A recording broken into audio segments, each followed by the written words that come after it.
اداکار شہروز سبزواری ان دنوں اپنی فلم بیبی لیشیس کی پروموشن کے لیے سابقہ اہلیہ سائرہ یوسف کے ساتھ مصروف ہیں۔ اسکرین کی معروف جوڑی ایک ساتھ کئی انٹرویو بھی دے چکی ہے، لیکن ساتھ ہی طلاق کے باوجود انڈرسٹینڈنگ قائم رکھنے کی غیر معمولی روایت کو برقرار رکھنے میں بھی کامیاب رہی ہے۔ حال ہی میں سائرہ اور شہروز کا ایک انٹرویو کلپ وائرل ہو رہا ہے، جس میں شہروز سبزواری کو اپنی فلم بیبی لیشیس پر بات کرتے ہوئے دیکھا جا سکتا ہے۔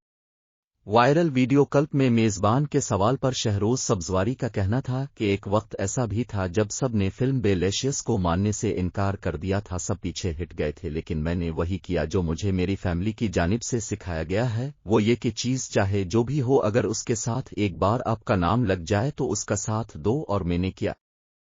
شہروز کی گفتگو کے دوران سائرہ کا رد عمل وائرل ہو گیا، جس میں ان کا شہروز کو دیکھنا پھر سامنے کی جانب دیکھتے ہوئے ہنسنا خاصا معنی خیز تھا۔